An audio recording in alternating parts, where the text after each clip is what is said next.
So, welcome, Kirsty. Thank you. To the BTS Creative Academy podcast. Very excited. So am I. I am actually really excited to talk to you because of the podcast that you run.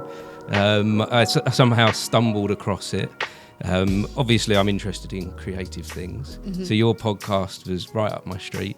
And it took me to a place instantly of where I wanted to be with my podcast. Right. Even though you're fairly new and it's still early days for you. When I started, I very much wanted mine to look like how yours looks like now. Well, it's nice to hear. Thank you. So it's the Kirsty of the Creative Clinic. The Creativity Clinic. The Creativity Clinic. Let's get it right as we as we start. The Creativity Clinic podcast. Yeah, great podcast. When did you start? This was about September. So I first launched 23rd of September. Mm-hmm. That was my very first episode. I did a double drop. Okay. And a very short trailer, which is probably one of the worst things to have to do. Yes, yeah. And yeah, I think I've had 12 episodes since, mm-hmm. and I've got a couple of batched up ready to go, so I should be able to keep going until at least February. That's nice. So I'm in quite a good position, mm-hmm. but it's been a very steep learning curve. Yes. And a lot of time, as you will know, mm-hmm. sort of behind the scenes, doing some of the things that I didn't know how to do before, but have stumbled my way through the weeds. Yes, because when I was a bit late this morning and met you in the reception here at the Megaro Hotel, which I mustn't forget to mention at the beginning. It's a lovely hotel. This hotel is supporting the podcast, which I very much appreciate. I wouldn't be able to do this today without the support of the Megaro Hotel. So thank you, first of all, to the Megaro Hotel. It's incredible. Definitely people should come because it's different, this place, isn't it? It's really nice. I mm-hmm. really like the way that they've designed it. It's quite steampunk. It's a little bit magical, I find it. Some people have said to me, what's a hotel got anything to do with creativity? But you have to come here and you'll know straight away I know the links to creativity, wouldn't you? Yeah, I'm thinking of all the functions that could be happening in this space right now. So, yeah, absolutely. So thanks again to the Megaro Hotel. And actually, before we start, there's a tradition that I have at the beginning of these podcasts. Right. We just do a 3, 2, 1 and then clap together. And that's the official beginning. Fine. Are we ready? I'm with you on it, yeah. Good. So here we go. 3, 2, 1. Nice. Slightly out. No, I thought that was in sync. It was in sync for me. Bearing in mind I used to teach dance, you'd think I'd have time. Oh, okay. So, no, for me, all that's completely out of sync, dance and music. Oh, right. You were out of time then. So it was me that got it wrong. But yeah, so here we are. So, yeah, you said about this being a steep learning curve for you, your podcast. Yeah. Tell me about that. Where did you start to go, oh, this is new? Yeah. Well, I guess I was really keen. I did a lot of research, first and foremost. I listened to a lot of podcasts myself. Mm-hmm. And I did a lot of research into where are people listening. And you'll probably know yourself that YouTube came up as one of the highest places where, everybody was listening to podcasts or, again, their podcasts. And, of course, you've got the main platforms. But that added an extra challenge. And I thought, if I want to do something, then I want to try and at least launch it from the get-go on all of those platforms. So, and I was fortunate enough to have a space. I just recently had an extension. We're very much still in mid-construction because of many reasons we had to pause. But I had this space which was sort of semi-done, and I thought this actually could be great for a podcasting studio. So I did a lot of decorating, tried to make this space look to the eye, it's very it looks very creative, your space. I've seen colourful, it. Yeah. And I think if you've got the name The Creativity Clinic, then you've got to at least bring some of that to your podcast. So that was the first point. But then, of course, it's then how do you get on the platforms? How do you create and generate your music? Where do you find that right music? What about all of the rights? What about the costs it's going to cost you? Everything that comes with it, alongside how do you edit and what programs should you be editing on? I'd bought a new camera, so I thought I'm going to invest in this. And the reason why I wanted to do that is because I wanted to ensure that I had skin in the game. I didn't want to sort of do something and then just think if it got too hard, I'm just going to give it up. Mm-hmm. So I invested in a really great camera, and I got some wireless Rode mics, which are brilliant, because I thought at least then it's adaptable. If I do need to go to some other locations, then at least I can take those with me, and I haven't got all of the setup. But then, of course, looking at programs and packages, and I had the Adobe Suite on my laptop, and I thought, right, I'm just going to go for Premiere Pro and learn how to do that. But anybody that's used Premiere Pro who isn't a pro themselves knows it's quite complex. It is very complex. In fact, I started with that as well, and I'd started with the trial, and then was like, I think this is going to be a 6-month thing just to work this out. And it was already moving, so I was like, I don't want to do this, to be honest. Yeah. But you've stuck with it? I've stuck with it. And I think that, I've drilled down on certain things. So if you are an avid listener or watcher of what I'm doing, then you'll probably see that there's been a few tweaks at the beginning, but now I've got a bit of a stride. And I want to get comfortable with this is what I can do and this is how quickly I can get it done. Because, the very first podcast I did, I think it took me 4 days. Yes, yeah. Because I was purposely learning as I went, and only learning the things that I really needed to learn. So I wasn't looking at the bells and the whistles at that point. It was just, this is what I need to get this podcast out. And of course there were mistakes and learnings along the way. But now I think I've got those things sort of fine-tuned, and it's hopefully then what will come after that. Ideally, in the future, I might be able to have somebody else that comes and says, I'll do all of your socials that for would be you. That would be the dream. Yeah, I'd love to be able to afford to pay for somebody. But yeah, so currently as it stands, I'm stuck with Premiere Pro. And it's great because I've got one camera and it can still give me the 3 angles. And so that just keeps it simple. In the industry, it's known as the piece of software that we should all be using. Absolutely. It's known as the best. It can, like you say, it can do the bells and whistles. It can do the lot, but it is complicated when you first look at it.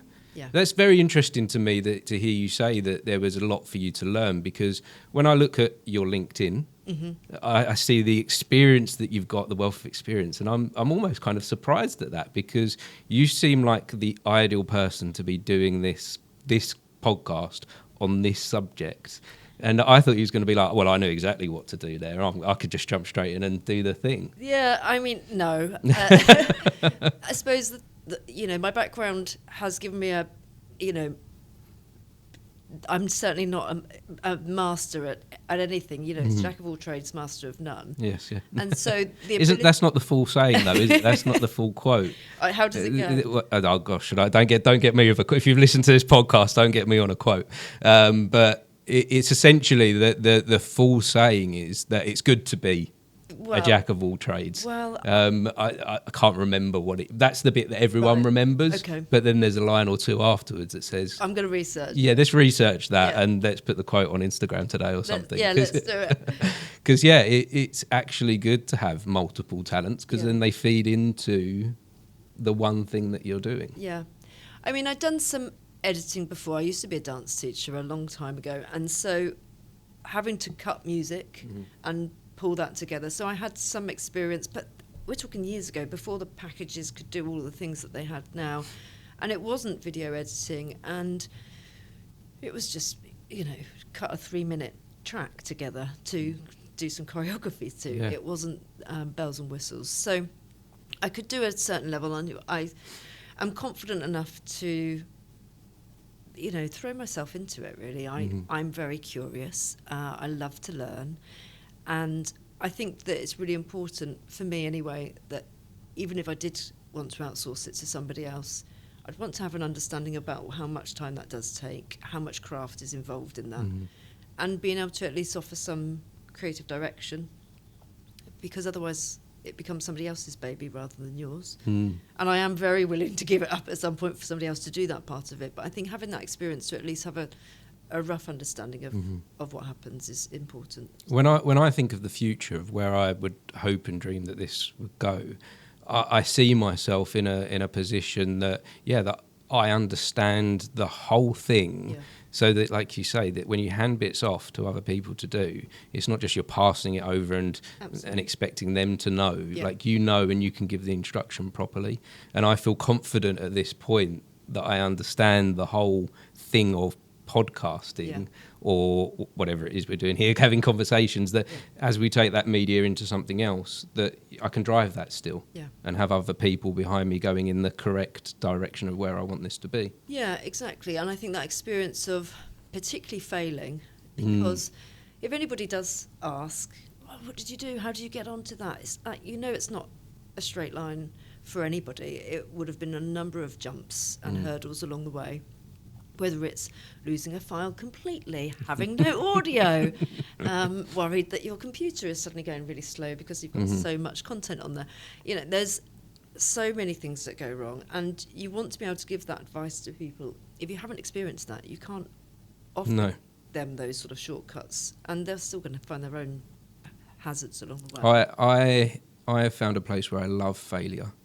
That I live for it, and when I get the, I don't love failure, of course not. Like you say about the editing, I'm editing a big episode at the moment with multiple cameras, and my computer keeps crashing. Yeah. And every time it crashes, or every time something's going wrong, I'm going, what am I learning from this? Yeah. What have I done wrong here? And then the next time something goes better. Yeah. I haven't always loved failure. It was failure. Journey. Failure's it took me till nearly 40 to come to get to grips with how useful failure is. Yeah. It felt horrible, in fact, for most of my life. Yeah.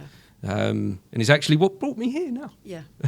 Well, and that's really interesting. I think that the failure side of things, and I don't like to even use the term failure. No, it's kind of like the wrong word, isn't it? Well, it's kind of like a not yet. Mm-hmm. You know, have I achieved something?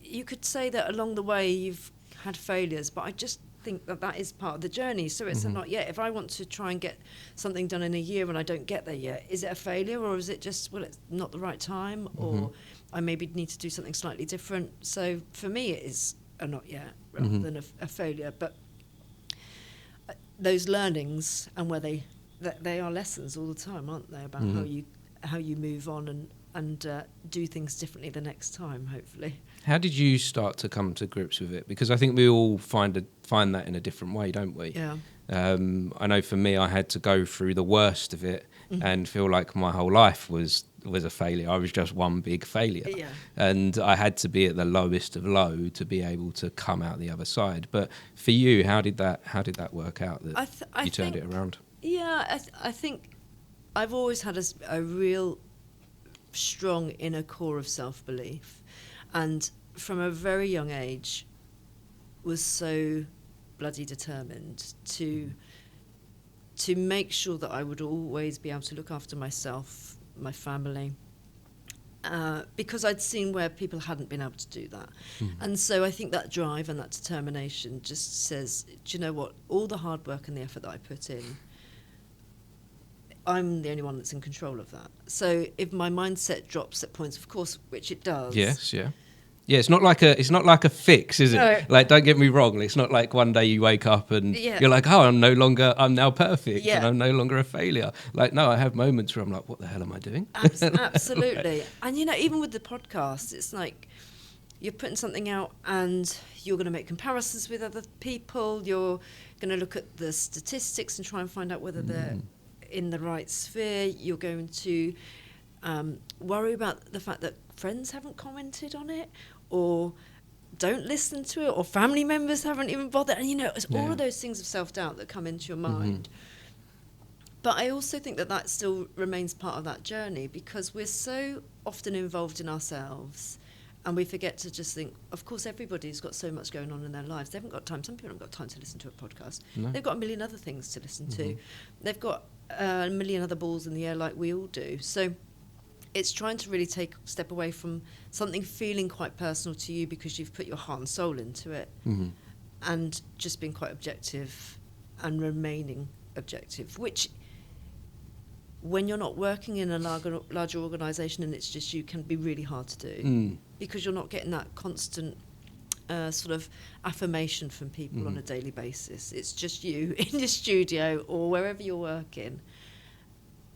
And so sometimes without those affirmations, the only person that's going to give you those is going to be you. Yeah. So I think it's that inner core belief. I think I definitely listen to other podcasters that are motivational, because you have to hear that there's other people on that journey with you. But also looking back to some of the successes, I didn't get to 46 years of age and think, well, it was all easy. It certainly wasn't all easy.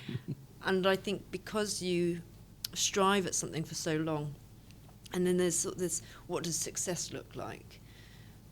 Well, it's whatever you determine success to be.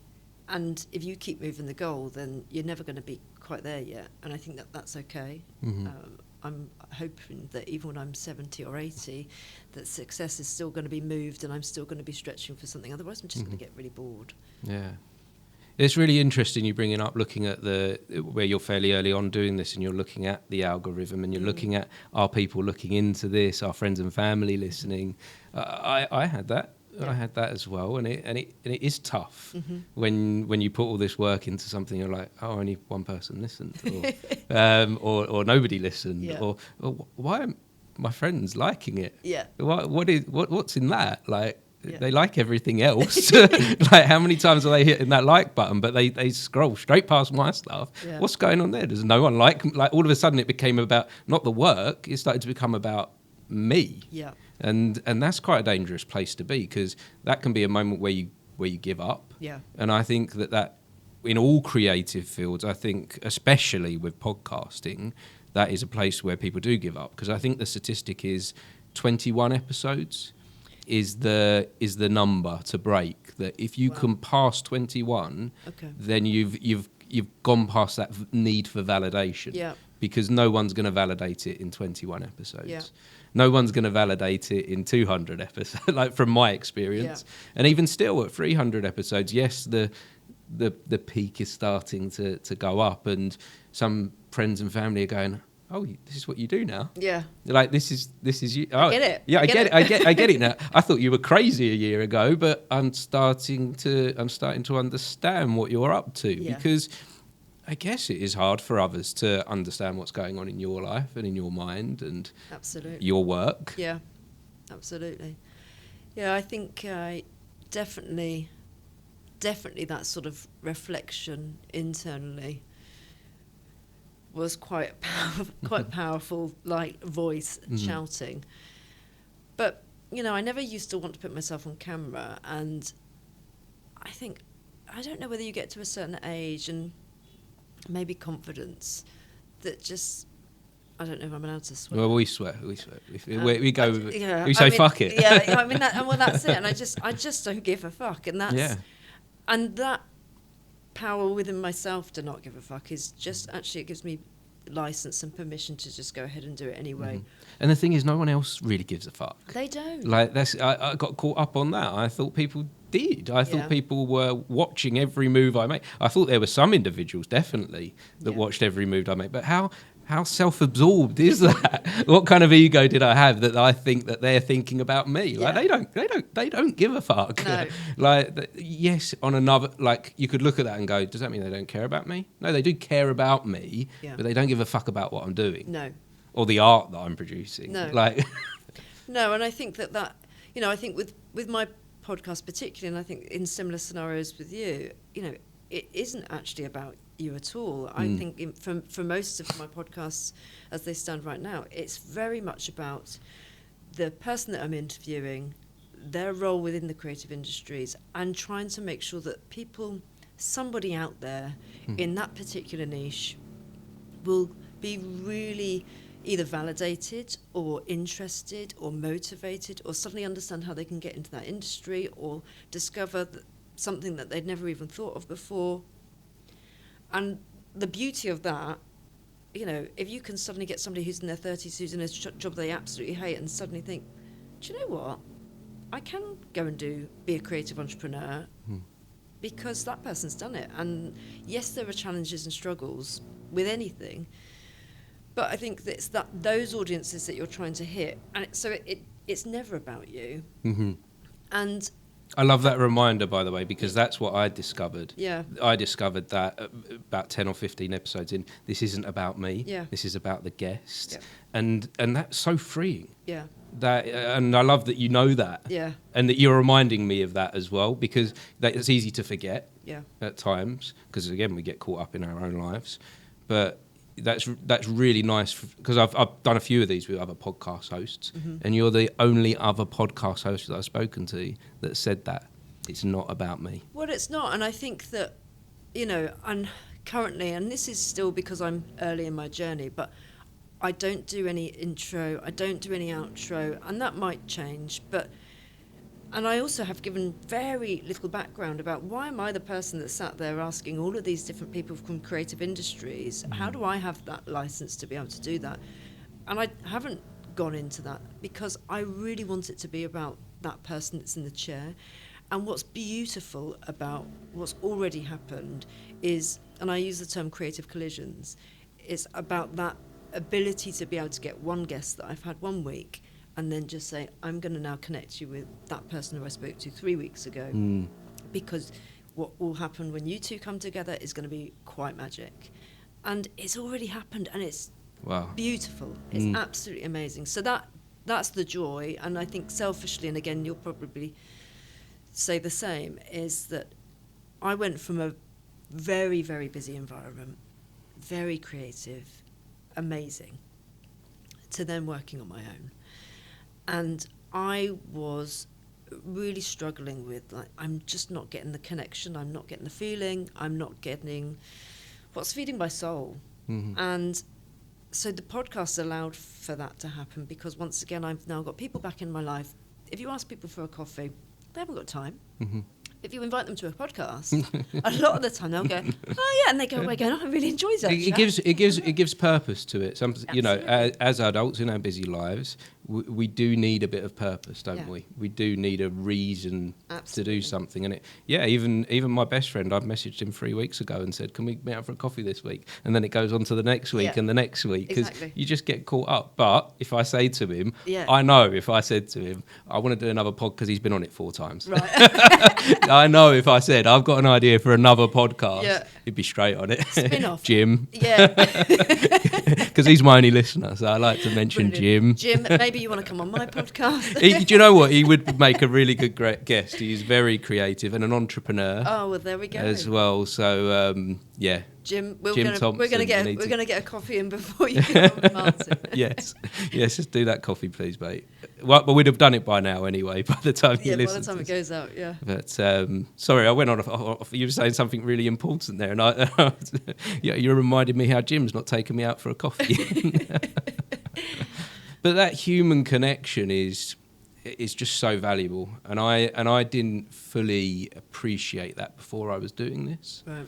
Even though I'd been in the creative industries, in theatre and film and other things, and I was enjoying the creative connection and the connection with people, but I didn't stop to think about it. Right.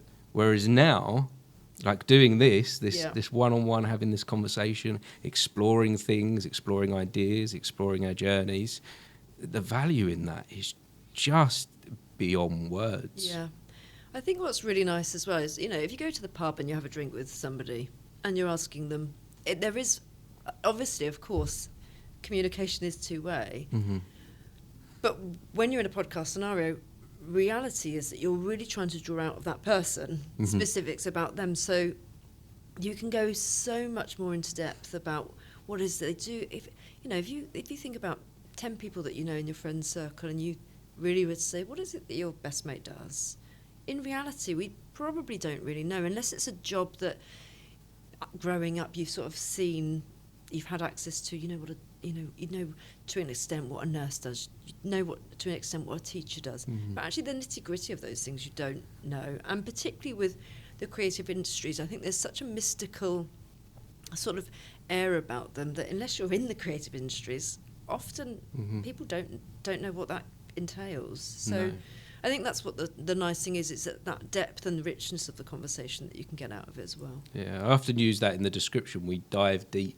Yeah. You know, because we do go deep into stuff that, you wouldn't go to when you're at the pub with a friend. And again, I noticed that very early on. And the third episode, I discovered a friend of mine that I've known for a long time now, that she had a chronic illness. Right. And I had no idea about it, because she just didn't. It just wasn't something that she spoke about. Yeah. But having that opportunity to sit down and explore her journey and where she's been, she started to open up about the illness, and I was like, oh, like maybe I should be doing things different. She was like, no, I don't want people to treat me differently. That's why I haven't spoken about it. But now I do know her better, and we do speak to each other more as well. That connection has strengthened from going to that deep it's place. really nice, isn't it? It's really quite powerful. Yeah. So it's amazing to hear someone else getting so much joy and satisfaction, and that you're discovering these things early on in your podcast journey. So where did it actually start for you? Where was the moment that this idea was born? I'm going to start a podcast about creativity. So, I mean, way back when you're a kid and you're like, what do I want to do when I'm older? And one of the things I'd always thought, and it never came to fruition, I was like, I want to be a radio DJ. And that had sort of stuck for years. And then, of course, podcasting comes into the zeitgeist. And you're like, okay. So it had been playing in my mind. And I'd been working in a school. I was a teacher for many, many years, a senior leader for the majority of the time whilst actually in education. And I was fortunate enough to work at an amazing space called the BRIT School. I was a dance teacher sort of previously, so I was in the world of the creative industries. But then at the BRIT School, you're there and you're surrounded by all of these different artists, talents, across such a breadth of industry. And of course I'm helping them and steering careers, and we're helping to shape their destination. So that's kind of my background knowledge.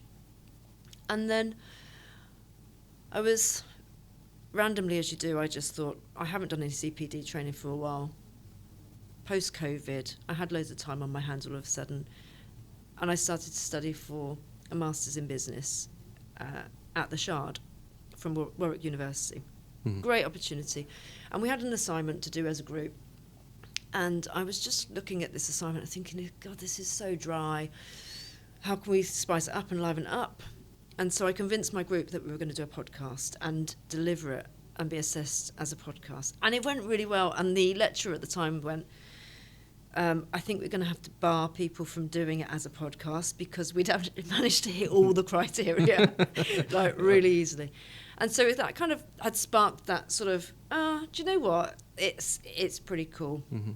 And essentially, I started the Creativity Clinic. The Creativity Clinic is a broader concept, and what that delves into is a number of different things. But I started it with the outpatients arm and the inpatients arm, which we'll come on to, I'm sure. But the outpatients arm was me doing business consultancy, and how could I then expand on that and still be able to reach out into the creative industries even further. And if anybody knows anything about marketing, then of course podcasts are one of the greatest ways of being able to get yourself out there. So there was a lot of intention about it, and it aligned with my concept about what I wanted to do. It leaned on my experience and my network. So it just was a sensible next step, really, to be able to say, well, actually, one, I'm quite happy to be curious and fail and do all of those things, but it allows for that connection. But it also hopefully adds an element of validity to me and what I'm trying to achieve in my long-term plan. So it just then formed part of that outpatients section of the Creativity Clinic and the broader sort of business model that I have in my mind. When you was doing the stuff at the Shard and you was doing the business course, why did the podcast hit so many notes and work so well then? What is it about the podcast that did that? I think it was a bit of a cheat because we managed to write a script. Right, Rather than just like the PowerPoint presentation where people are just delivering and death by PowerPoint scenario. It was just engaging, and that audience of very, very exceptionally talented people who are on that course from very different industries than the creative industries. You know, most people are from finance, oil and gas, healthcare, technology. I was probably a bit of an oddball in that room, and I think they would agree with me. But it sort of gave them permission to think maybe slightly differently, and it wasn't anything that was just, oh my God, this is so different. Of course, like, people are used to doing it, but I just don't think they'd done it. So for that reason, it did allow for us to script it and you know, cover all the, like, this is what you need to make sure that you've covered. Yeah. But it also made it fun and engaging, and something that then people just, well, you know, they were the audience members then of a podcast as opposed to another PowerPoint presentation. Because when you're listening to a podcast, a conversation that's on purpose, it isn't the same as that PowerPoint, that you kind of know what to expect with the PowerPoint, and it becomes very dull, and you're sitting in the audience, you fall asleep. Whereas I've done a live show of this, and I was a little bit worried that the audience might find that quite dull, but they were like on the edge of their seats at point, because you don't know where the conversation is necessarily going to go, so it keeps you alert.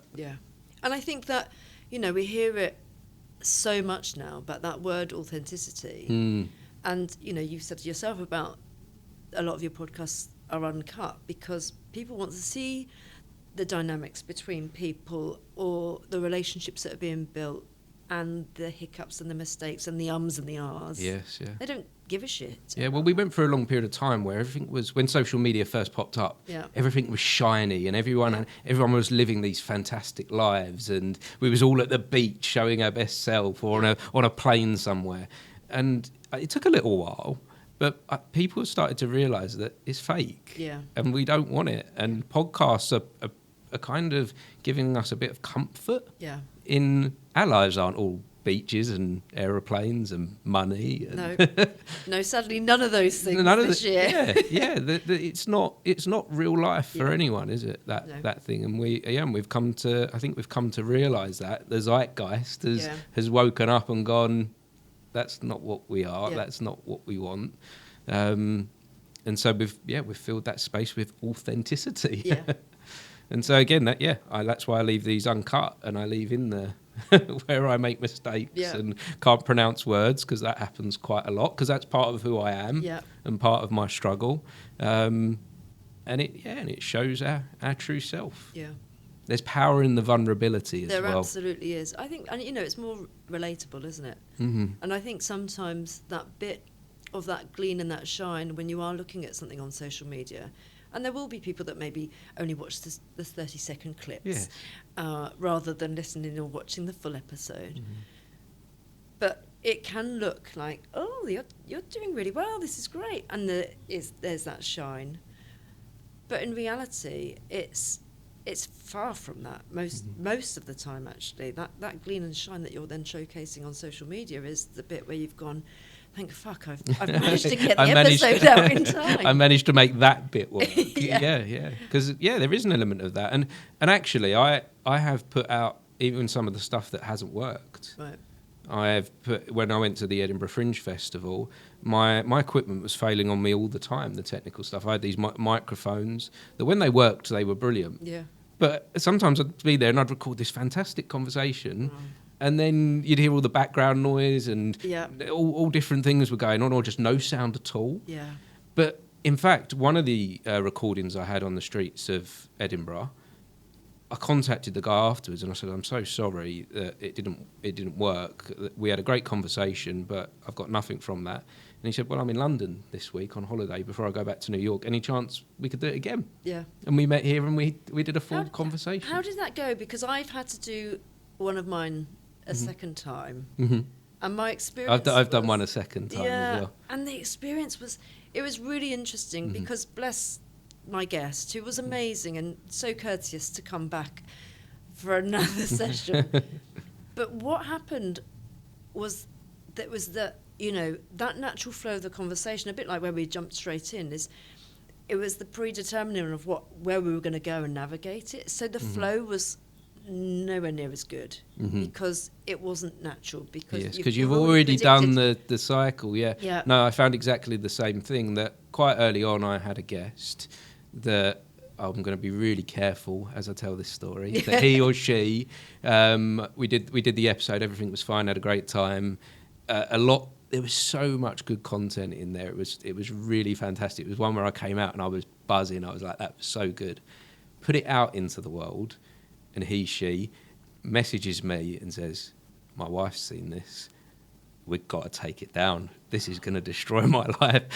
He said, I don't know what you did to me, but I said stuff I shouldn't have said. Oh, no. This can't be out in the world. Like, I don't know how you got me to say this stuff. And I was like, I don't know either. I let you speak. Yeah. And that's obviously what you wanted to share. He's like, look, I'll do anything. Yeah. Just take it down and we'll record again. Like whenever you're free, I'll make sure I'm free to do it again. And yeah, we did go over some of the same stuff, but I was kind of, I wanted certain things out of it because I remember the good bits. And then I was also conscious of, right, we can't go there because you said that stuff. But no one else noticed. Audience-wise, anyone that I showed it to, they didn't notice that had happened. And I also want my guests to feel comfortable and safe, and that if you say something and I don't want to be a Piers Morgan and be, I gotcha. Yeah. Do you know, that's what I don't want that. And I think I needed that moment to learn that. Yeah. I could have left it.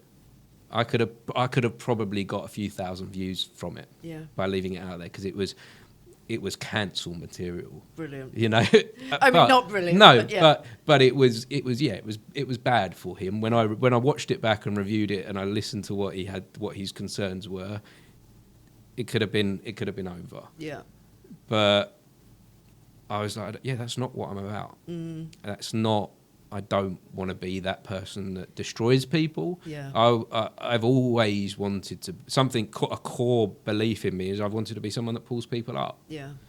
And I had to take it. It wasn't even a question. Shall I leave? Yeah, absolutely. It's there to champion, and actually, hopefully, you know, if the podcast works well, that what I want it to do is absolutely be a leverage and a promoter for everybody else that's on it.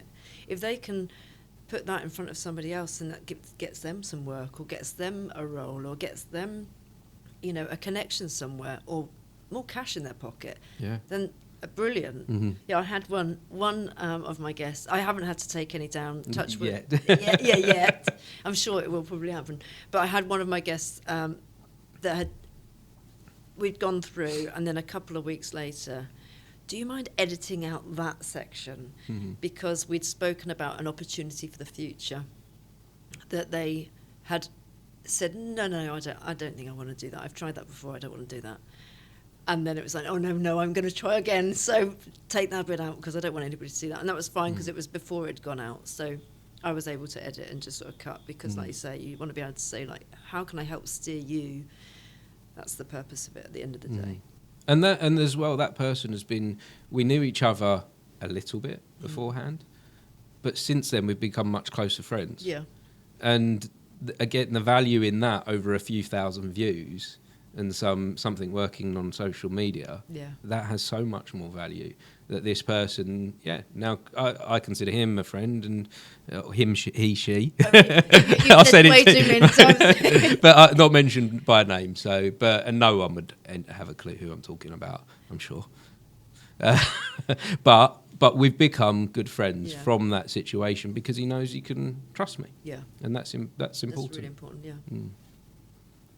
And it's interesting as well about you wanting to bring these people together because I started to find that was happening naturally. Yeah. I've kind of gone very blind through this podcast thing and feeling my way through it, and I had an idea of what I wanted to do, but as I'm doing it, I'm discovering new things. Whereas you seem like you've got this wealth, and you seem like you know where you're going with it, and you're saying to me all the things very early on that's taken me hundreds of episodes to figure out. But my guests are starting to come together, and we have a WhatsApp group. Oh, nice. With over Stealing that idea. No, I want you to take it, because it's so important that these creative people come together. Yeah. And that started from me doing a live show where I brought the guests that I'd had as individuals, Yeah. and I brought them together for one night to do this show. And then they were like, right, we need to all connect. And I was like, yeah, let's start a WhatsApp group. Yeah. But then let's chuck every other guest in there as well. And this Christmas time, we're having Christmas drinks here. Nice. So all the guests, like as many as possible, are going to come together for one night to have Christmas drinks and network. This afternoon, I'm after this, I'm heading back because I've hired a really cool speakeasy bar. Right. And we're having the Creativity Clinic Christmas party. Love it. So a number of my guests, fortunately, are able to make it. There's a few that are, whether they're in panto or they're gigging or... It's a busy time of year for a lot of creatives. It's a busy time, and I tried to get it at this point, so it was just hopefully a bit before. Yeah. But so this evening, I'm hoping that it's going to go swimmingly and we'll have a great time. But it's trying to again create those creative collisions where they are physically in person, and I'll give you an update on what magic comes out of that room by the end of the evening. Even if you just have 2 or 3 people that haven't met before, what can come from that can be magic. Do you have any hopes then? Do you have anything specific, or is it just as simple as the connections being built? I think it's just the connections being built, and it's about, you've spoken about it, it's about community. And I want to try and make sure that if I have you on my show, then there will be people that will listen because it's you and that's your audience. And if I get somebody else, and then that's their audience. But actually, I want each other, everybody's audience to then be shared. So when somebody then comes and follows the Creativity Clinic, they're not just listening to that one person and then they're tuning out again. It's how do we create that community of people where we're all then sharing on social media, not just my own podcast where I am appearing, but I'll also go, that one will be interesting for somebody else that I know that's in my network. And so I think that only comes when you build a community. So it's hopefully that ability for people to recognise and realise that the more we lift one another up, that it's not an unselfish act, of course, because these people, I help you, that person helps them, and all of a sudden everyone's just benefiting from it as the connections grow. Yeah. So it's as simple as we'll just have a great time. I've got a singer-songwriter on there. She just released her EP the other day as well. So it's her first live performance since releasing her EP. So it's like big up Jacqueline. If anybody's out there, just go and follow an amazing artist called Jacqueline. So she's performing this evening, and I've got a friend of mine who she's a dance teacher, but she teaches deaf students. But she's also a DJ, a mother of 4. I mean, this woman is incredible.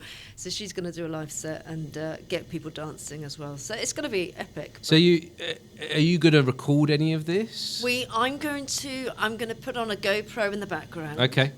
I'm going to record the main acts, and we'll get some. I've got my partner taking some photos because I'm shit at taking photos. So well, it's hard to do the photo and do the thing. Yeah. Like it would be great if I had someone else doing additional parts. So do you have someone that's supporting you through this? Your partner's supporting you? Yeah, my partner, she's really helpful.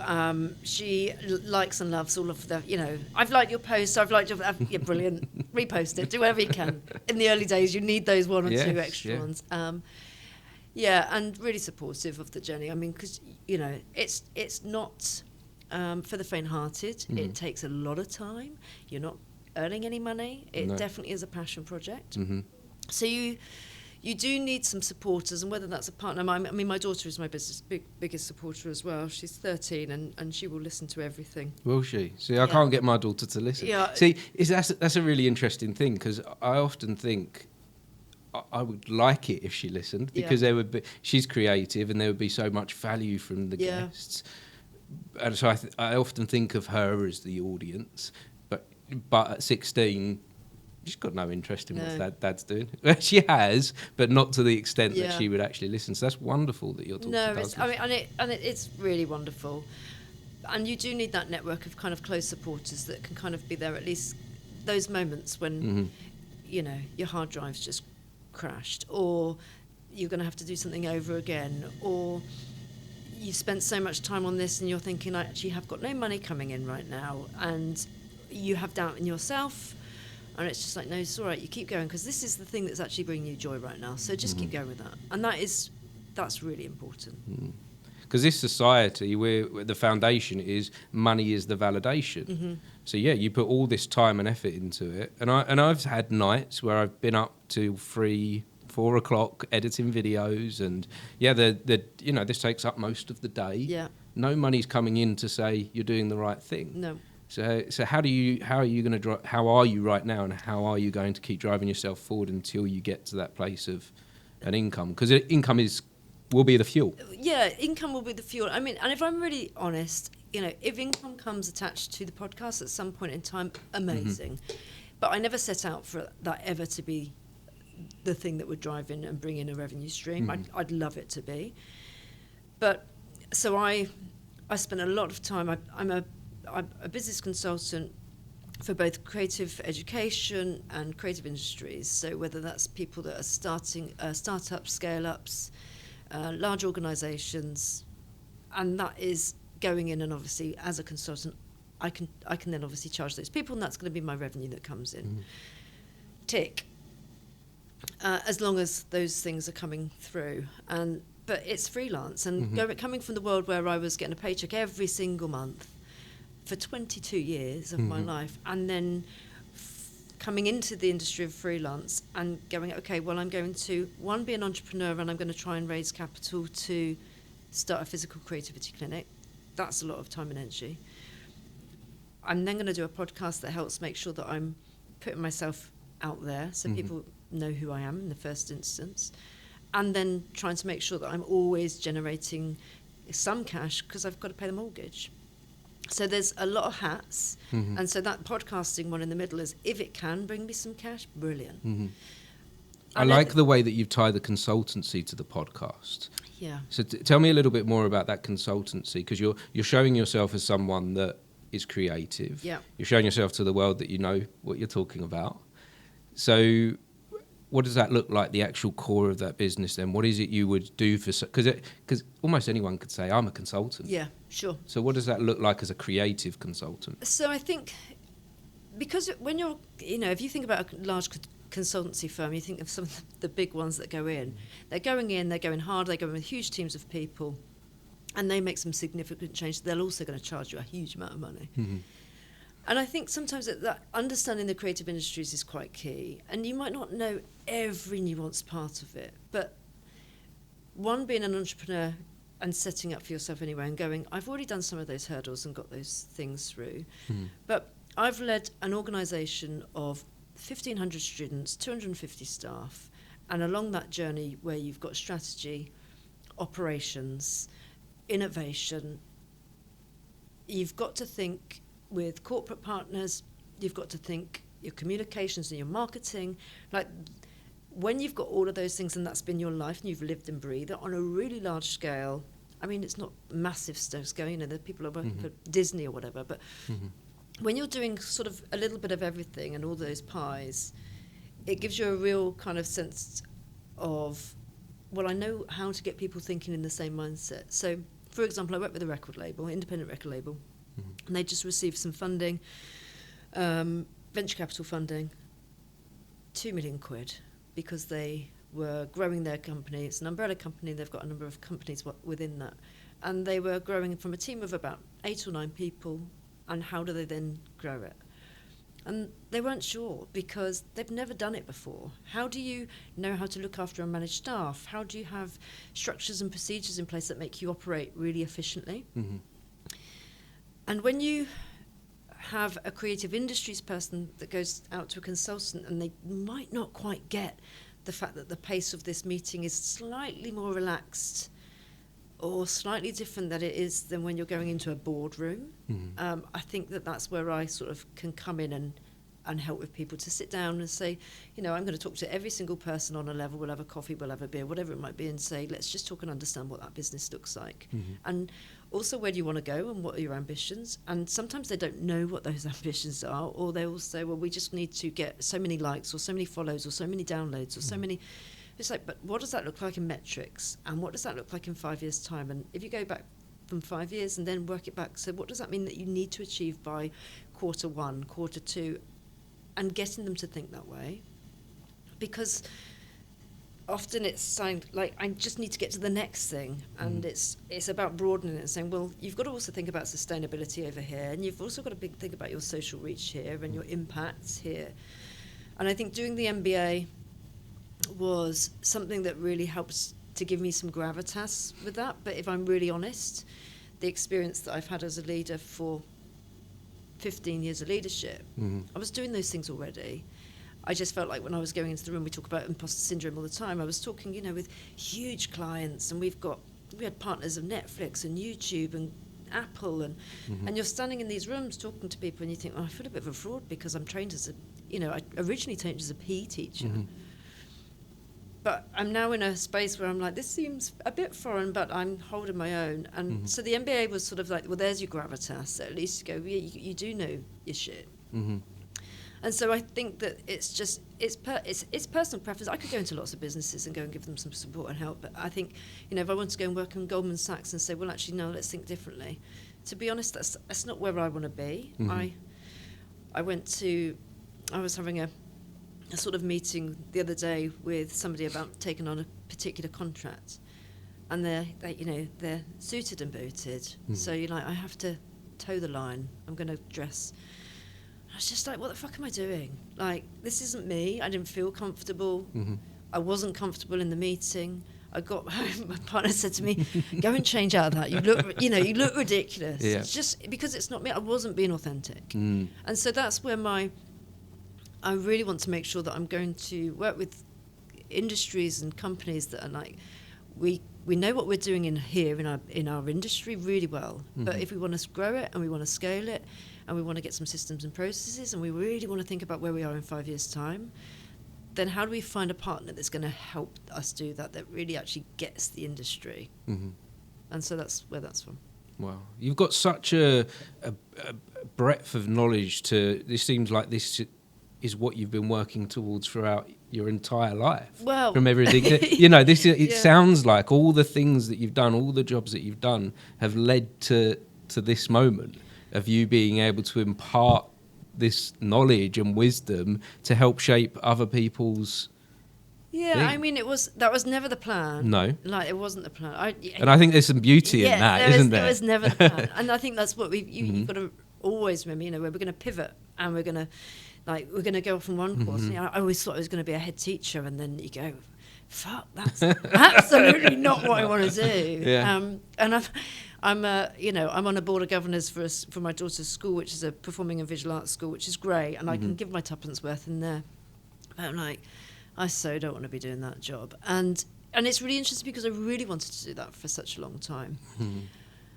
And when you think about that journey of like being a PE teacher, if somebody said to me, "No, you're going to go and teach netball or trampolining or whatever," I'd be like, "Oh my god!" I mean, I could, and I'd probably have a great time, but it's not you. It's not me now. No, and it was me then. It really was me then, and I've loved every part of my journey. But I think that there's been moments where you go, well, actually. And this is where the point is. So I was working at the BRIT School, an amazing space. We've had some incredible artists that have come out of there, and I was fortunate enough to be the senior assistant principal, or it was the vice principal essentially for this space. That you are surrounded by these amazing, passionate, dedicated individuals, and that's staff and students. And you're getting to sort of see all of those, the beauty of all of those people coming together on what can happen when you get a dancer and a filmmaker and a set designer. And they're all in that world together, and they're truly vocationally learning that craft and refining it, and everybody else is there to support them and big them up. And it's not competitive as people might think. And, you've got this incredible organisation, and I had got to the point where I had nowhere else to go. Incredible head teacher, principal there, Stuart Wardham. He's been there for 30 odd years. He's still there, and he's got some good miles left in the tank. And I thought, well, if I'm not going to be here because I've got nowhere else to go, then where can I go? And at that point, I know I don't want to go back into a normal school because it's so vastly different from any other school that you're likely to be in, that I just thought, I'm not going to tell people about their ties and their blazers. I want to be in a space that really helps to support talent. And how do I get more of this world that we've created? Like, how many parents do you think come in on an open day and go, I wish I went here. Oh, God, I wish I half the time it's like, this place is for the parents. It's not for the kids. And that need and that desperation to have, like, why is it so special? Why should it be so special that there are 20,000 people? When it was during COVID and it went online, that was our open day. 20,000 people are tuning into that open day because people are crying out for a need and a want to do something. So at that point, I just thought, do you know what? I'm going to just jump off a cliff. And I left. And I didn't know what I was going to do at that point. And so for 3 months, I'm there sitting in my back garden going, right, what the fuck am I doing? And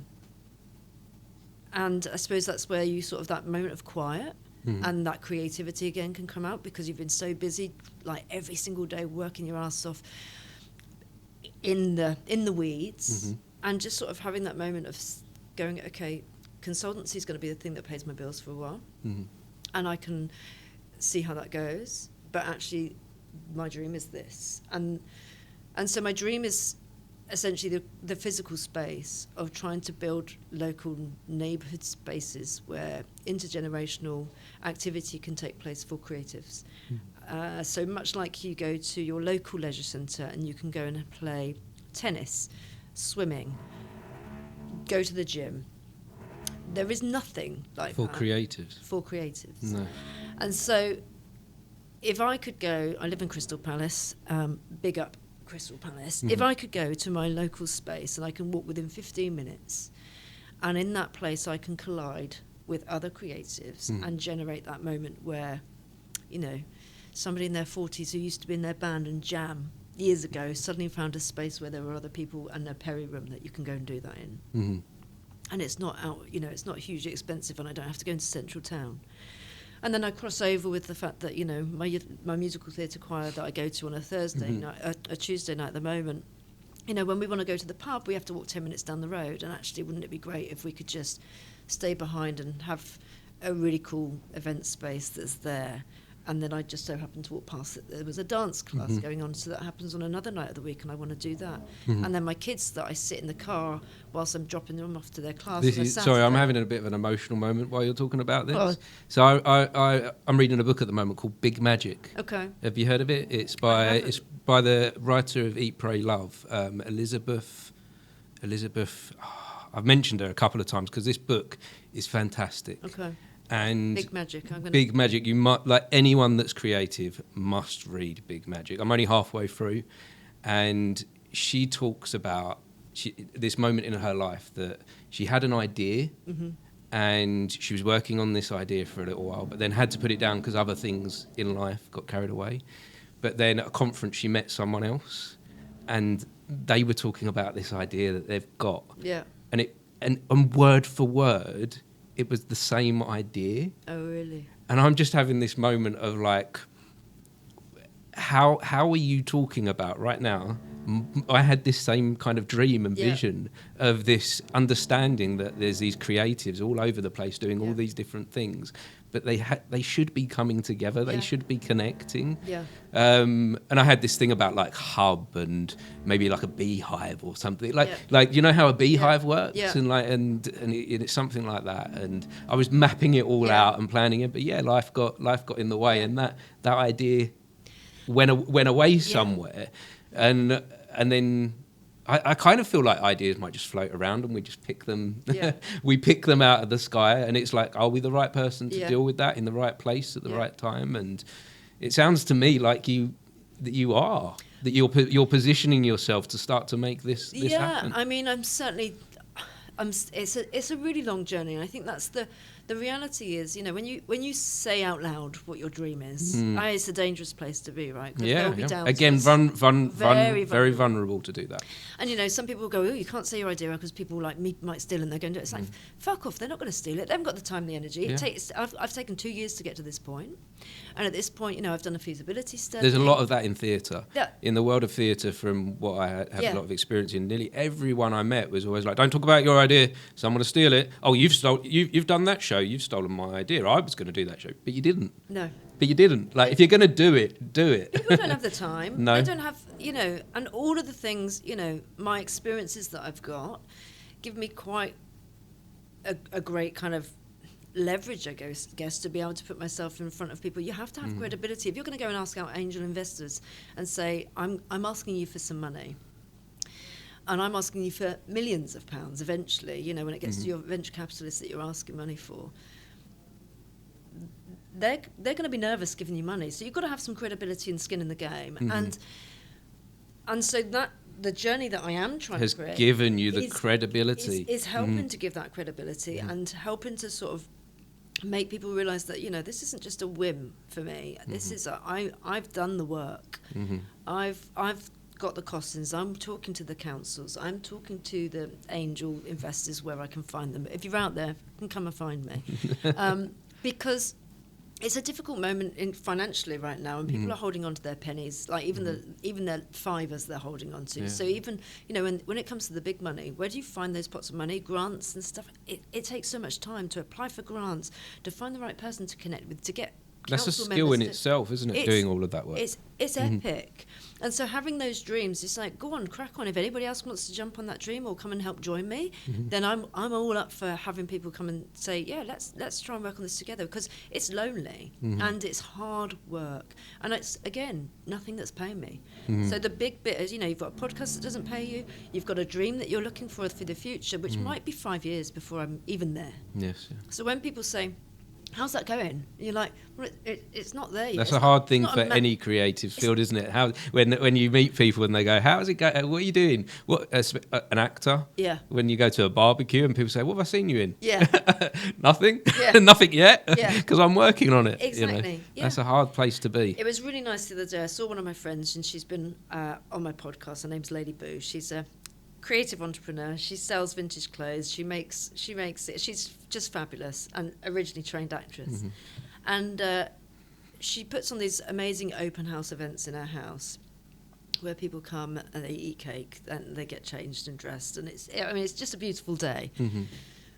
But I was having a moment. I was like, oh, it's a lot, and I am feeling like, it's definitely a dip moment. Those dip moments that you have, and you're having to talk to yourself, and you're having to put your motivational podcast on where somebody's like, oh, you can do this, fuck yourself, go on. I've listened to a few of those in the gym. Exactly. You need little moments. You have little moments where you need a little boost, don't you? You do. But she said to me, Kirsty, you've got to remember, she went, what I worry about is whether I can bake 10 cakes for my event. She went, what you're worrying about is so big. It's so big, so stop giving yourself such a hard time. Like, it's about how do you get those successes along the way, the little wins. And for me, it's just like, if I get somebody to respond to an email or a meeting booked in, like, that's the bit that just goes, there's hope. There's still an open door to be able to go through, or there's still a door to be able to kind of push through. And because it is going to be a long journey. It is. I'm going to take a pause here for a moment. Don't always pause.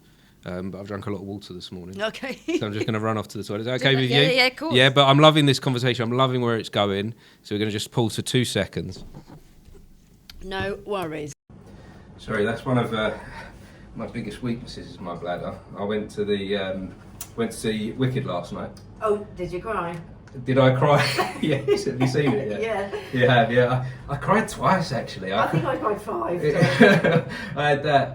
I had that moment. It was a moment quite early on where I was just like, "This film's beautiful." Yeah. Like, I'm loving this. Like, I love the musical. Yeah. And they've just done it so well. It's so clever. And just the power. It was interesting because we went with my daughter, and she didn't. She loves musicals. she only had like a little tear at one point, but I think it's because she missed the nuance of what the story was trying to tell you. And when you then really dig into it, you're like, fuck me, this is it's quite profound. And it's knowing the story of the Wizard of Oz as well, that you've got this person that through my life, this character that you've seen as a baddie. Yeah. And then we're going back and we're going, no, you misunderstood the situation. Yeah. And like we can go really deep on this, like how there's two sides to every story. Absolutely. And that film Wicked is really highlighting the other side of the story. It's incredible. I can't believe it's going to be a whole year. Maybe a little bit closer to you. Yeah, it's going to be a whole year before we get the next one. Yeah, I'm actually on Friday doing a flash mob of a Wicked medley. You're doing a flash mob? So yeah, as part of our choir, we've been doing the Wicked medley for a couple of months now, and we're going to be showing up at a local cinema. I can't believe I not press record. I didn't press record again. We missed the moment of talking about Wicked. Oh dear.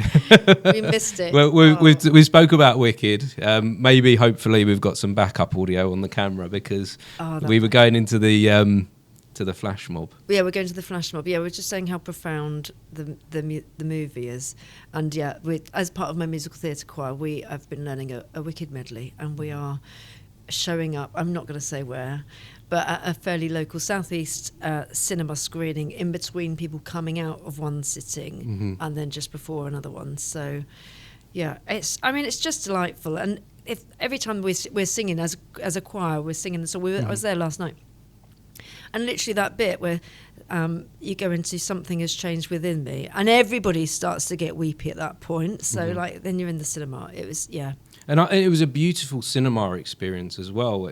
Yesterday there were claps at the end of songs. Yeah. So you knew you was around people that appreciated it and enjoyed it, and everyone clapped and cheered at the end of the film, and that doesn't happen often. I've only been in the cinema once when that happened. It was really early, one of the very first showings of Frozen, and again it was about like the relationship between girls, so I think there's something quite magic in that. But I think the storytelling missed it for a while, didn't it? It went about the whole love between a man and a woman, and there was this kind of like there was this era, especially like the 80s and 90s. All storytelling in films was just about man and a woman being in love, and that was the relationship. Yeah. Whereas we're moving past that now into friendships and broader. And sisters, and there's some important stories to be told there, and it really was so good. What I love though is that everything on social media that's been pushing, obviously there's been so much that's pushed it, but it's like where people are saying, sorry, no, if you don't want us to sing along, then just wait a week. Like, go fuck yourselves. We've been waiting for years for this movie to come out and let us sing. But there's some theatres that are saying this is not a sing along. There's a sing along coming out apparently. Well, there should be. On the 20th. I think it's on Christmas Day. I think it comes out. Oh, really? Yeah. And if that's just a social media rumour, they've missed a marketing trick. If that's my Christmas Day, I'm definitely going to watch it again. I'm there. Yeah. So tell me more about the choir then that you do. So you live a creative life. You know that's something that's very important. That if you're going to be a consultant on creativity, that it is part of who you are daily. I don't think you can risk putting it to one side, the creative side of your life, for business. Yeah, I don't. I used to do a lot of contemporary dance, and I've still got contemporary dance in my life. I'm a non-executive director of a James Cousins company, who is an amazing choreographer. He did the choreography for Guys and Dolls. Wow. And I've been fortunate enough to know him for over 20 years. I danced with him when I think he was 14 and I was 21. We were in a dance company together, and so we've sort of stayed in contact, and so now being able to kind of support and stay in contemporary dance has been and then the sort of more broader commercial side of dance has been fantastic. But for me personally, doing something that's physicality of doing something is I hadn't put myself out there to join a choir before a couple of years ago, and it was just only when I was sort of starting my business and I had the time. I was like, I need to make sure. So I live by three things, and like, what am I doing for my business? What am I doing for my brand? And what am I doing for my being?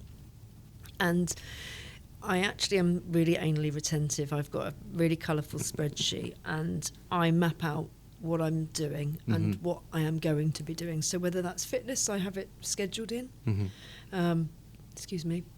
And so the musical theatre choir is, you know, that power of bringing people together and voices together. And I'm not a brilliant singer. I'm I'm an alto for a reason. I wish I was a soprano, but sadly not. But of course, there's the ability to build in confidence just because you've got all of those fantastic voices around you, and what you sound like on your own is just, you know, you might be good, you might be okay, but of course when you then get put with a choir, it's like, wow, there's wow moments, and then being part of that wow, it's just so incredible. And I think, you know, saying to somebody the other day, you'll probably hear on one of the podcasts, our choir leader, Louisa Barry, phenomenal woman. And we talk about that sort of notion of when you're bringing all of those people together that are from in their 20s right up to, I mean, their 70s, I think maybe even their 80s, that are coming together and creating, again, another community of people that, and that's half the time my WhatsApp, that's what's buzzing. It's like all of the people coming together, like, are we meeting up to do this? And maybe we want to go and watch the film together after we've done the flash mob, or, you know, when we're going to go and do a Christmas tree opening or whatever it might be. Is that these moments where people are just making genuine connection, and they're not, you know, in the industry or excellent artists. It's just, again, about the power of that creativity that really changes something that they might not have had otherwise. And I don't think that you get that with anything else, and that's why the sort of creativity clinic for me is so important. I can go to a yoga class, right, and I can connect with other people there. But the difference of that versus coming together and all having a part within a song or within a choreographed piece of dance is, if I'm not there, then that makes a difference to that piece. If I'm not there in a yoga class, it don't make any difference. See, I always felt with sport, with the gym, with things like that, classes, I always felt very lonely in those spaces and didn't like it. I found it very hard to connect with people. Yeah. And because you're doing your own individual thing, whereas with the creative things, whether that's singing or whether that's theatre or film or something like that, you have to work as a team. You have to communicate and collaborate with people, or it just doesn't work. But then it strengthens friendships and connections outside of the thing as well. It's a wonderful place to be in, and I hope we're championing that. Championing. I'm not going to even try. We'll get it wrong. I hope we do. You know, I hope we're spreading that message, and I hope maybe one person listens into some of these conversations that we're having and going, I'd like a part of that in my life, and being part of the community would be a wonderful thing if we brought just one person into it. Exactly. One person over into the world of creativity. Exactly. So what does the future look like for you then? We've touched on it a little bit. So what is do you have a long-term goal, a long-term vision for all of this? I mean, absolutely I do. And, you know, the dream is to have those spaces, those physical spaces, and start off with one, of course, and it might not be called the Creativity Clinic. It might be something else by that point. But what's in a name? What's in a name? I think we get caught up on that. We get caught up in that. But I've had a few people to me say, why have you kept it as the BTS Creative Academy when it's moved on from that in some ways? But it's like... Well, I mean, you know, I started out, the reason why, and somebody said to me, oh, it sounds really medical, but that was on purpose, because I have we know the power that it has in terms of our physical and mostly mental health. So, you know, Creativity Clinic is there to address those things. It's for fun, it's for play, it's for making sure that we're preventing getting into a space of having to deal with poor mental health, because we're already looking after it on a daily basis. So to have a space, ideally in a local London borough, where people can then say, right, this is our space, and it will have co-working, it will have food and beverage, it will have these creative spaces, as well as your boutique leisure that people know and love, and they can bring those things together. And it is that intergenerational space where people and entrepreneurs can find affordable industry standard spaces, because rather than hiring the shabby old hall down here, but really bringing creatives together to say, I want to be there, and then for that to then grow, so that that proof of concept that says, it does make money, because of course that's what people want. The people that are going to invest in it, they want it to make money. They're often not creatives, the people with the money, are they? And so they're only interested in what is the return on this. Yeah, and it's really interesting when I talk to people about it. Most people will go, that's brilliant. Of course it would make money. Of course it would. But that isn't the main purpose of it. The social impact will be there, and the communities that it helps to drive alongside, to be able to do things like, once you're there, to be able to do social prescribing, where certain people can't access those things. You're saying to them, if you want to come in and rent my spaces, great, but what you have to do is you have to pay a little bit extra so that I can provide social prescribing, or you need to make sure that you're doing it yourself out of your what you're offering.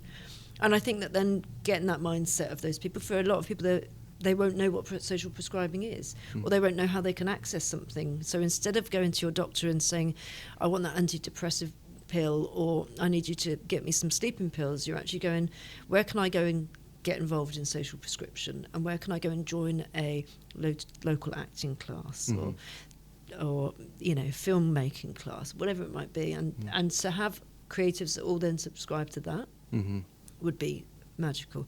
So that's the end goal, is to have multiple locations.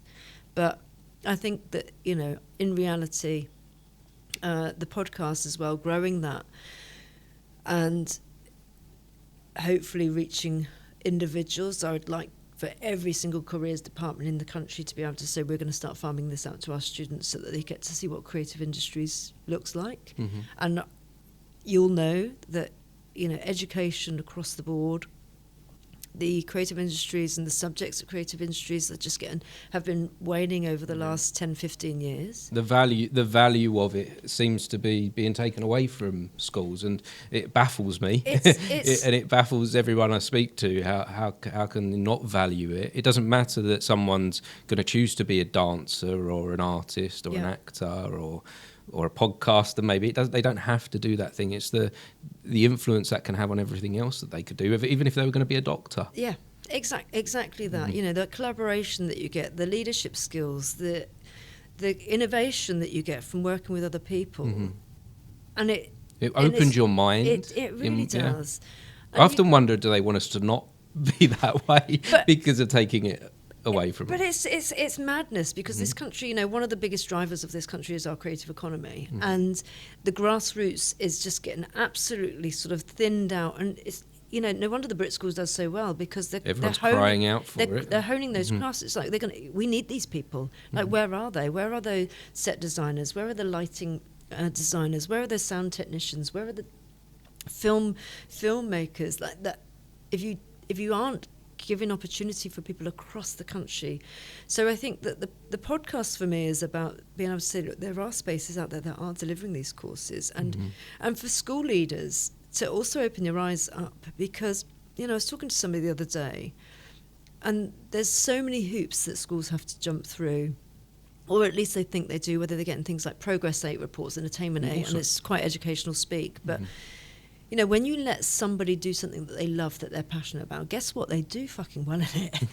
And then that raises your school profile and your progress and your attainment and all the things that you want to worry about. And I can talk to that all day long, because I've done it and I've led on it. And so give people a broader opportunity of creative industries. Don't be fearful of thinking that you're not going to hit the mark when you're forcing them to take a language, or forcing them to take a humanities subject, and just think or maths is the big thing that they want us to do. Maths and English is, you could just go on about it all day long. And of course, I absolutely think it's important to have those things, particularly if you're going into business and being an entrepreneur and you're being a freelancer. But there are so many other avenues. And we would always kind of, if somebody wants to do those things, give them the opportunity that they can take that route way, but perhaps they want to do something else. And being able to offer those things and provide pathways into those industries is just really critical. So I just want people to sort of see that there are 18-year-olds that are jumping on board, and like at 25 years old, whether they've gone to university or not, they're going, I'm making really good money, I've made loads of opportunity, because actually the industry is crying out for us.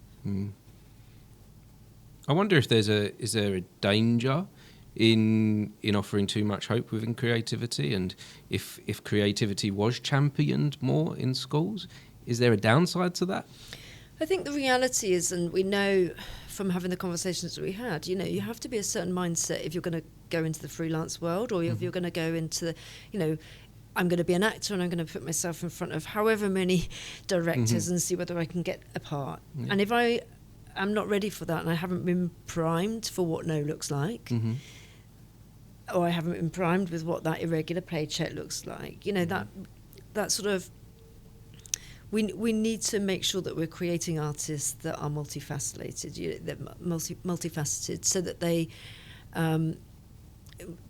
polymaths, as it were, so that they can say, well, okay, well, I can do that, but I could also turn my hand to doing that. I'm an actor, but I'm now a podcaster. Being able to turn your hand into those situations. Being able to pivot like you've done throughout your life. Exactly. Yeah. Because if you can't do those things and you go down a road, you are going to get to that, like, there's my brick wall and I'm going to fail. And that can be quite dangerous. Yeah. Like I say, for me, that's where I got to, and that was quite a dangerous place to be. Yeah. Is to be, everything's on acting and directing, and all that's failed, I can't do anything else. Yeah. It took me, like you said about you having a moment of quiet, it took me a moment of quiet to realise actually I can do other things. But yeah, I guess we need to be priming the younger generation so that they can be multifaceted and they can do different things, and not just maths and English, or not just music, or this has taken me actually to my own daughter now. So with my daughter, I feared for her for a little while and was very worried about her when she was in her early teens. But one of the reasons for me doing this is because I saw the impact music had on her, and I would literally say music saved her life. Yeah. Like that sounds extreme. I don't think it does. It makes so much sense. But I owe so much to her music teacher. Her music teacher taking her under her wing, giving her the opportunity to. She wasn't doing anything in any lesson at school. She didn't want to be there at all. But her music teacher said, "Come sit with me throughout the day.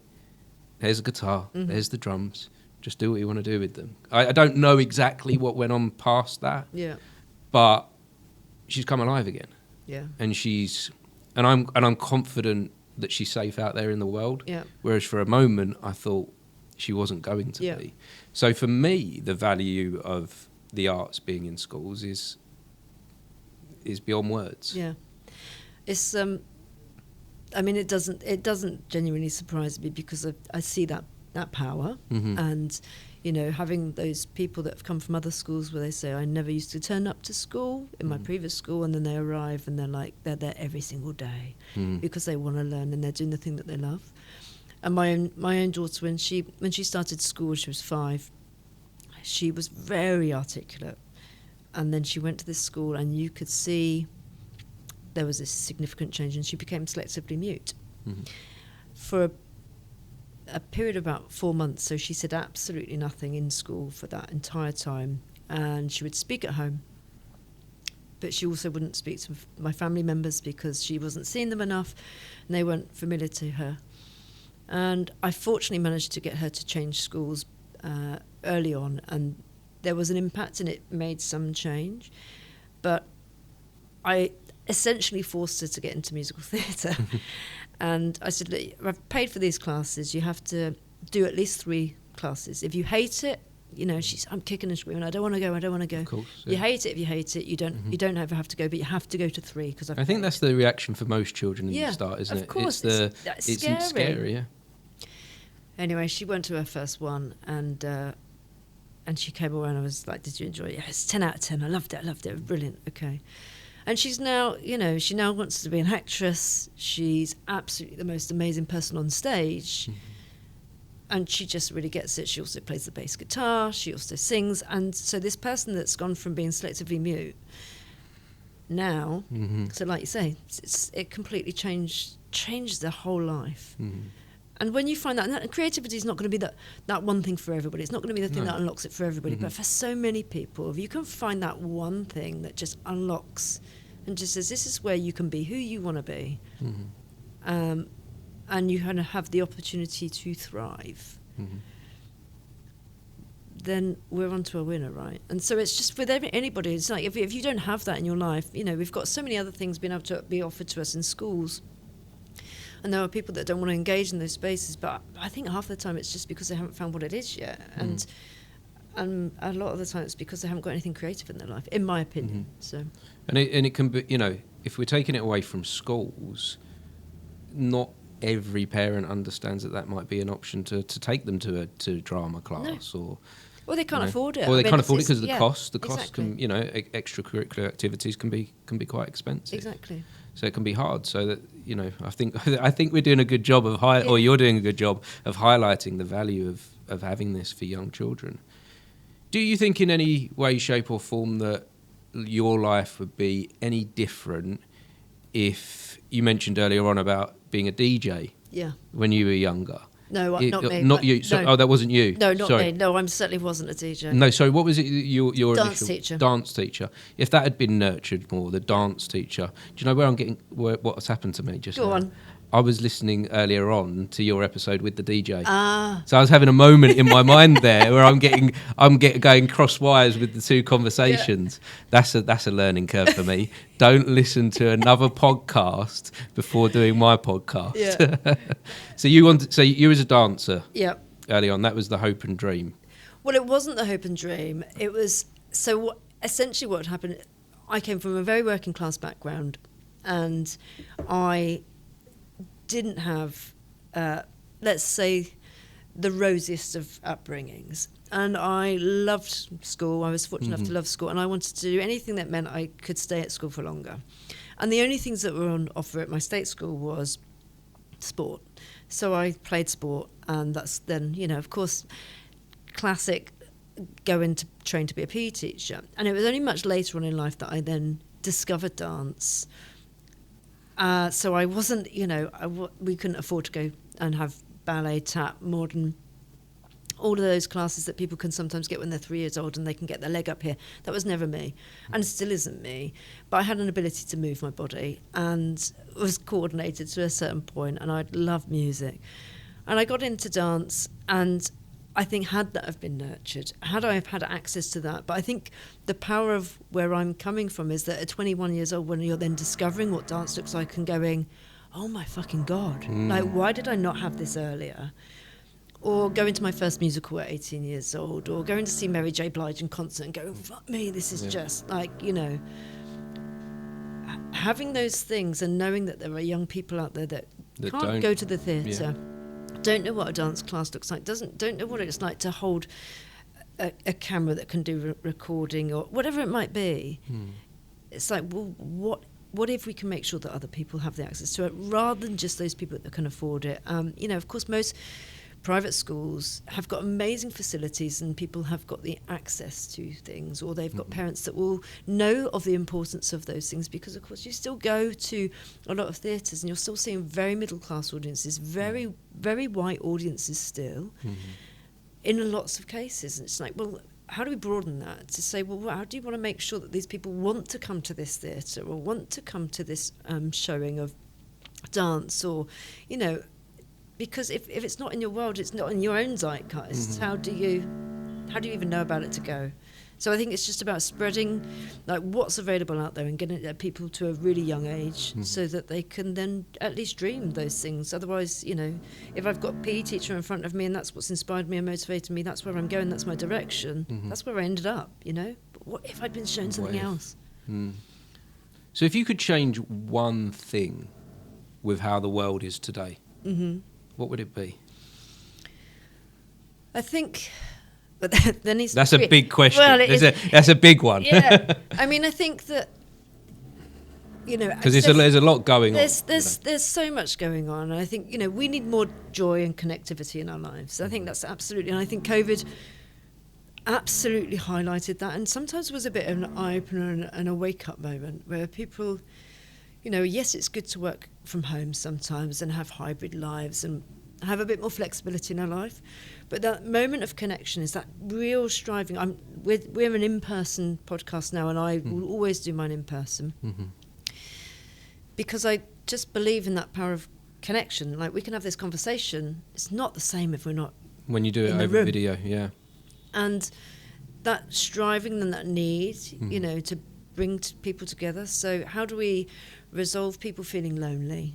How do we resolve people having this huge crises of mental health? And so whatever it is, it's just making more communities and pockets of moments to say, how do you get everybody to belong, at least somewhere?